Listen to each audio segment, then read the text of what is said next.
এক যুগেরও বেশি সময় ধরে পরিকল্পনার খোলসেই আছে জ্বালানি খাতের সবচেয়ে আলোচিত অবকাঠামো ইস্টার্ন রিফাইনারির দ্বিতীয় ইউনিট।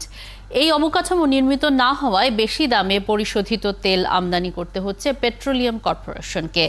গভীর সমুদ্র থেকে পাইপলাইনের মাধ্যমে তেল আনার যে সক্ষমতা তাও পূরণ হচ্ছে না। মুজাহিরুল হক রুমেনের 5 পর্বের প্রতিবেদনের দেখুন দ্বিতীয় পর্ব। ক্যামেরায় ছিলেন ফজলে রাব্বি।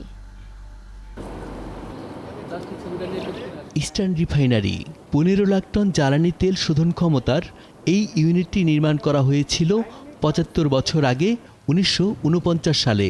প্রতি বছর দেশে জ্বালানির চাহিদা বাড়লেও বাড়েনি জ্বালানি তেলের পরিশোধন সক্ষমতা।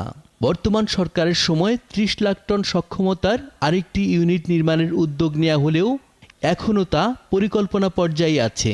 2020 সালে বলা হয়েছিল 2024 সালে শেষ হবে দ্বিতীয় ইউনিট নির্মাণ কাজ। এই ঈদে দেশ জুড়ে কেনাকাটার ফুর্তি হবে শুধু বিকাশে, সাথে ডিসকাউন্ট কুপন, ইনস্ট্যান্ট ক্যাশব্যাক। এই দ্বিতীয় ইউনিটটি 2020 সালের মধ্যে আমরা এইটিকে ফিজিক্যাল ওয়ার্কে যাওয়ার জন্য যে ঠিকাদার নিয়োগ সেটি সম্পন্ন করতে পারবো। আশা করা যায় যে 24 সালের শেষ নাগাদ বা মাঝামাঝি নাগাদ এই রিফাইনারিটি স্থাপন সম্পন্ন হবে। যদিও 2024 সালের প্রথম প্রান্তিক শেষেও নির্মাণ কাজ শুরুই হয়নি, কিন্তু এরই মধ্যে পরিকল্পনা পর্যায়ে প্রায় 1100 কোটি টাকা খরচও হয়ে গেছে। এদিকে গভীর সমুদ্র থেকে দ্বৈত পাইপলাইনে আমদানি করা তেল খালাসের প্রকল্প শেষ প্রায়। রিফাইনারির নতুন ইউনিট চালু না হলে অপরিশোধিত তেল পরিবহনের পাইপের সক্ষমতার 33% বেশি ব্যবহার সম্ভব হবে না। শোধন ক্ষমতা না বাড়িয়ে অপরিশোধিত তেল আনার অবকাঠামো নির্মাণের সমালোচনা করেন জ্বালানি বিশেষজ্ঞ অধ্যাপক মতামিম। আমি কবে ERL এক্সপেনশন করবো, আদৌ হবে কিনা, এদিকে পাইপলাইন আমি এক্সট্রা করে রাখলাম, কিন্তু এই দীর্ঘদিন অতিরিক্ত ক্ষমতা নিয়ে পাইপলাইনটা যে থাকবে এবং তার পূর্ণ ব্যবহার হবে না, আংশিক ব্যবহার হবে, সেখানে কিন্তু আমাদেরকে একটা টাকা লস হবে সেই জায়গাটাতে।